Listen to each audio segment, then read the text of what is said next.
ज्यादा घर में पितृदोष हो ना, ऐसा लगे कि पितृदोष बहुत ज्यादा है। 1 रुपए कमा रहे हैं, 1.25 रुपए खर्च हो रहा है, हाथ में पैसा नहीं टिक रहा, दुकान 4 दिन अच्छी चल रही है, फिर व्यापार डाउन हो जाता है, कोई पैसा लेकर भाग गया नहीं दे रहा,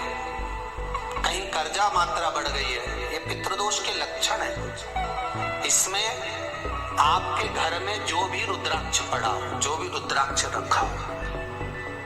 क्योंकि संभाल के तो आप रखते नहीं, पटक देते यहाँ पर, जो भी रुद्राक्ष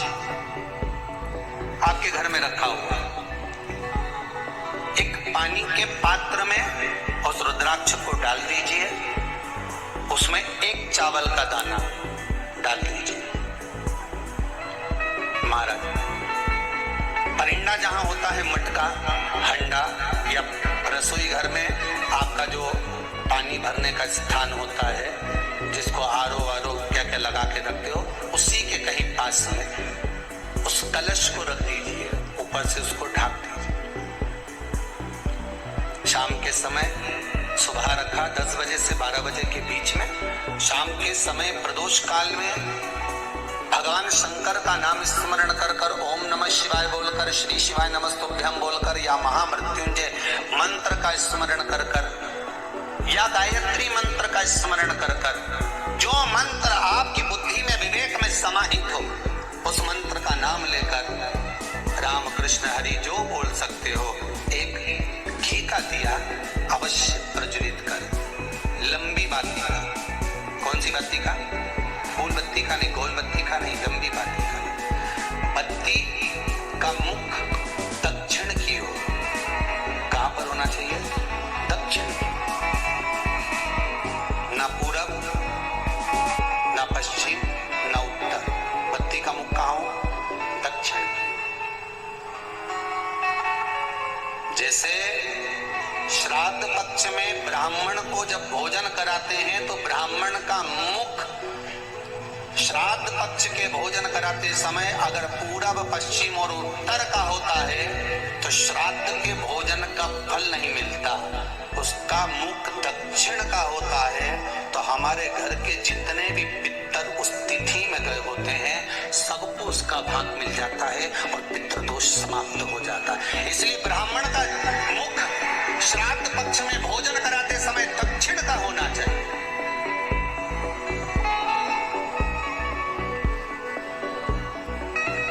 ब्राह्मण का मुख दक्षिण का।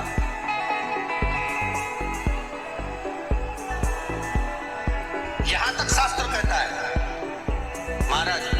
अगर गौ माता को श्राद्ध पक्ष में अगर भोजन दे रहे हो तो गाय का मुख अगर दक्षिण का है,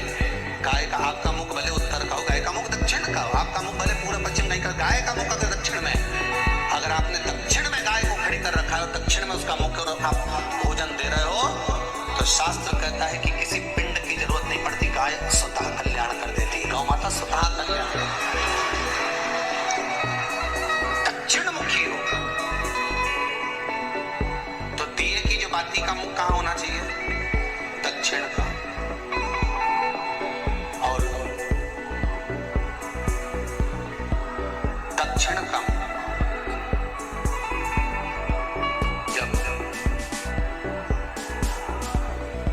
जब दक्षिण का मुख हो, दक्षिण की ओर बाती हो महाराज, तब दक्षिण की बाती जलाने के बाद में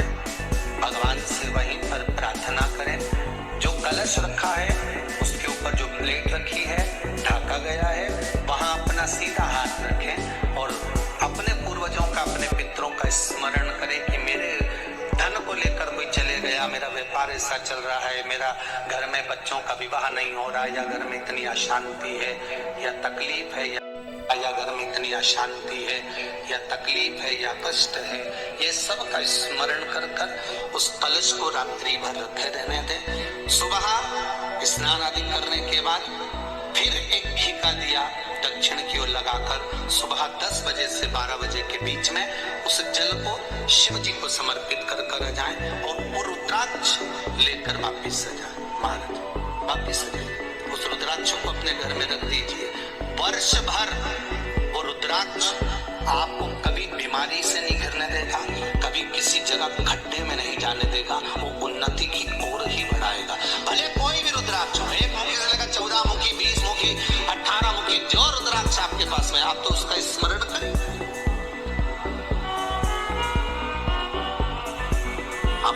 स्मरण करें।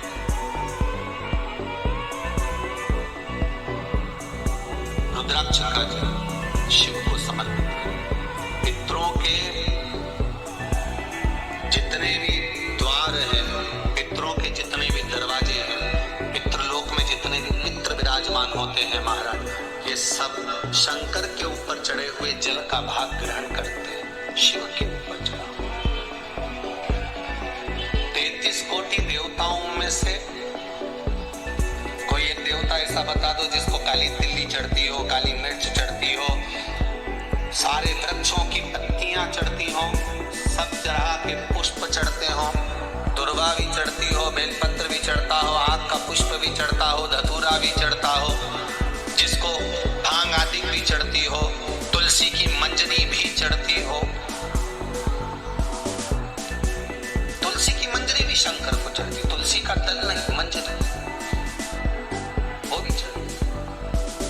33 कोटि देवताओं में कोई ऐसा देवता बता, संपूर्ण सामग्री भगवान केवल एक है, देव अधिदेव महादेव, जिनको काली तिल भी चढ़ रही है, काली मिर्च भी चढ़ रही है, जिनको संपूर्ण सामग्री भगवान शिव को समर्पित हो रही, संपूर्ण यहाँ तक राई, सरसों, राई के दाने तक भगवान शंकर को चढ़ते हैं। 1.25 लाख दाने का प्रमाण है महाराज शंकर जी को समर्पित करने का।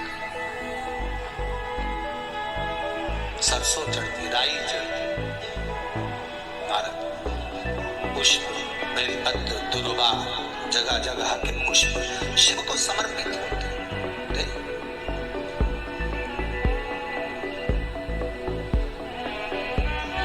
पितृ, जब शंकर भगवान को जल चढ़ाया जाता है 16 श्राद्ध पक्ष में, 16 दिन श्राद्ध के जब हम भगवान शंकर को जल समर्पित करते हैं तो उसका भाग हमारे पितरों को प्राप्त होता है।